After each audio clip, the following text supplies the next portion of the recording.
Hey everyone, welcome to another fine edition of Dining with the Don. You know, we talk about different stuff we're going to make and ideas we have, but sometimes you're at the grocery store and you go, oh my God, beef's on sale. We bought some chuck meat and we cubed it up and we're going to make something different. I wanted to do a beef stew, but I didn't want to do my mother's beef stew. I wanted to do something different. Did a little homework, came up with some ideas, put it in a test kitchen. Everyone loved it, so we're going to go for it. Let me show you what we did. We decided to take the stew, cut it up. We've got carrots in there, we've got celery, we've got onions, garlic, and bay leaves, but we threw in a bottle of Zinfandel, because you can't go wrong with a bottle of wine. But remember, you don't want to do an expensive wine. When you're cooking, you don't want to spend more than $6, $7 on a bottle of wine. Went ahead, bought a bottle of Zinfandel. We put it in the roaster. I went with a tinfoil roaster because I didn't want a huge mess on cleanup. I'm not using fancy casseroles or anything like that. We put this in the fridge yesterday, mixed everything. This has been marinating in the wine for 24 hours. That's going to give all those vegetables that beautiful red sauce. It's going to blend together and it's going to make the meat so tender. We mixed it a few times while we were putting it together. So let's get cooking. All right, guys, let's do this. We've got our blackened skillet. We put some olive oil in there. We've got our meat. We're going to separate our meat from our vegetables, and we're going to flash all our meat off, and we're going to put a nice brown on the meat. We're going to go ahead and set it aside in a bowl while we're doing it. Now, what's interesting about this dish, we didn't salt and pepper everything. This meat picks up so much flavor from the wine that you don't, and you want to be careful about putting salt on it or pepper. It's going to have great flavor.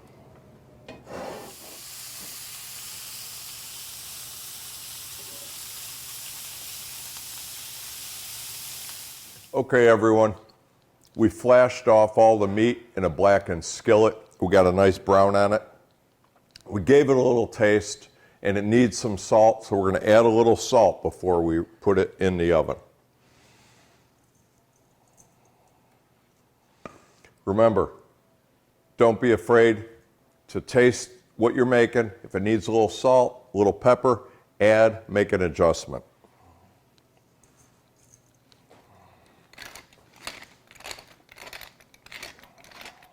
Okay, we've got that meat all ready to go. We're going to put it back in with the wine and all the vegetables.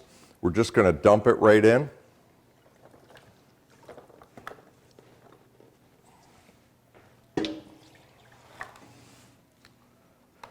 We're going to go ahead, spread that out. We've got about 4 tablespoons of tomato paste. We're going to go ahead and mix that in with the juice and all the meat and the vegetables.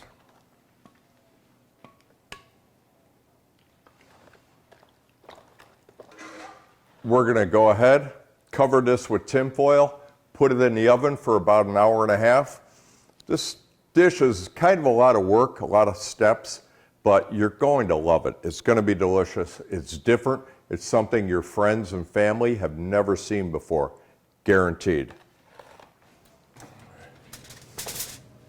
Okay, we've got the oven preheated to 350. We're going to go ahead and put this in, set about an hour and a half, 2 hours.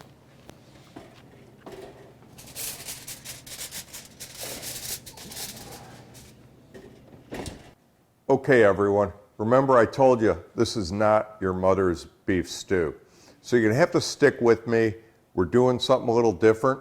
We're going to go ahead and make a semolina dumpling. And it's going to be a little bit of work, but it's a lot of fun with the finished product. We're going to go ahead. We have 3 cups of milk we're going to put in a saucepan.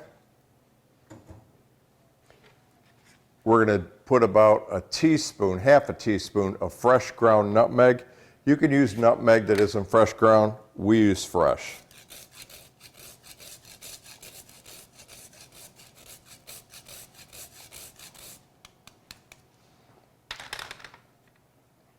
We're going to go ahead, we're going to add some pepper to that.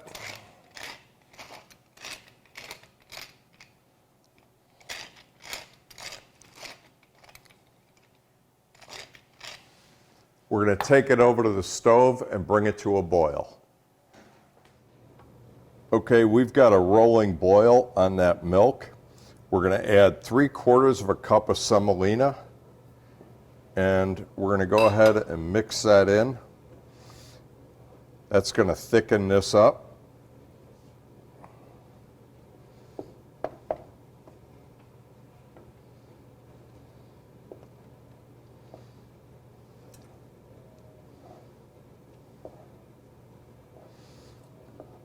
Go ahead, keep it on the heat, keep breaking down that semolina. All right, remember, if you can't find semolina, you can go on our website and order it. It's starting to thicken up real nice now, and you want to let it heat up and thicken till it almost stands up, meaning the spoon stands up in the semolina.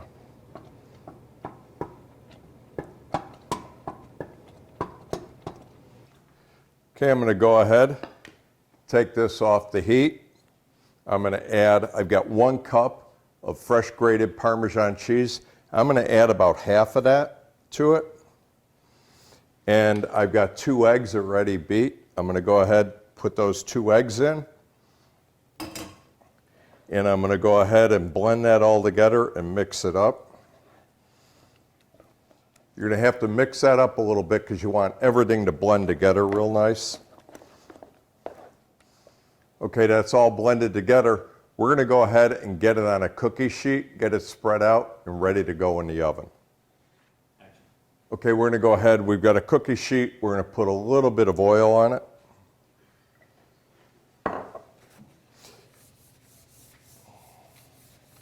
Coat that sheet,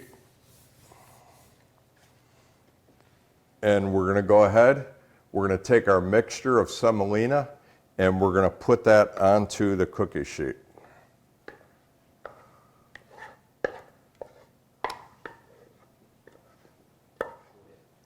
Okay, we put that on the cookie sheet. I'm going to take some parchment paper, lay it on top, and I'm going to spread it out. It helps us get a nice even layer for when we cut it up later. Okay, you can see I spread that out over the sheet, and we're going to pop it in the fridge or the freezer if you want to speed it up for about 15 minutes to cool it down. Okay, we had those semolina dumplings in the fridge for about 15 minutes. We're going to go ahead. We're going to finish them off with a little butter and the rest of the Parmesan cheese that we saved. Remember, we had 1 cup of Parmesan. We used half of it. We're going to add the other half on top. So we'll go ahead, drizzle a little bit of butter on there. Go ahead, sprinkle that Parmesan right over the top.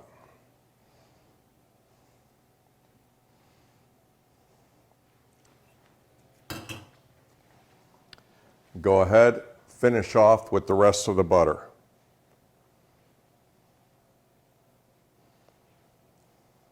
All right, I've got that covered with the Parmesan and the butter. I'm going to go ahead, throw it in the oven on 400 for about 15 minutes. We want the top to brown up real nice from that butter.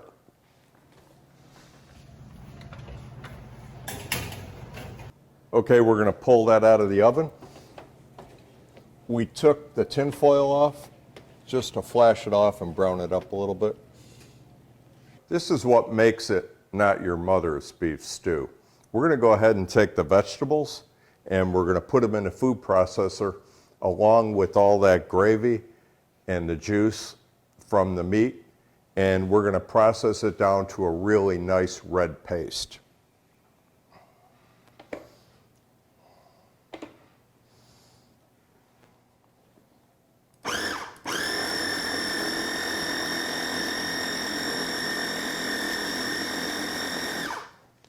Okay, we're going to add some of the gravy from the meat into the processor. It's going to help give us a nice consistency.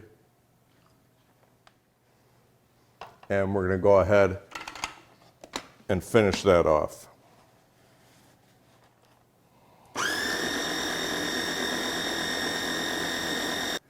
All right, we got a nice serving dish. We're going to go ahead and take our meat. We're going to put it in the serving dish. We're going to add our pureed vegetables, and then we're going to get our dumplings ready.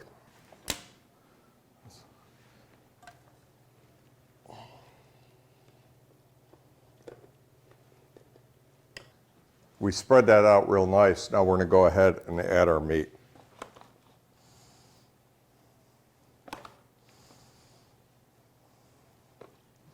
We pulled the semolina dumplings. They're ready to go.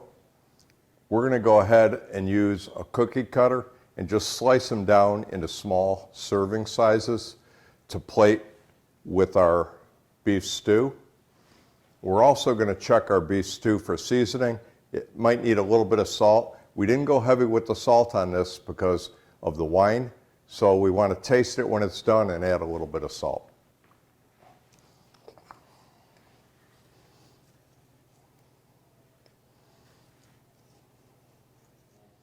So I'm going to go ahead, I'm just going to use a cookie cutter to make it simple, and we're going to cut down the dumplings to serving size.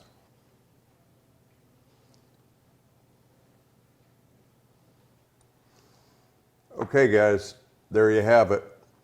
This dish is a little bit of work, but once again, it's delicious and you're going to enjoy it.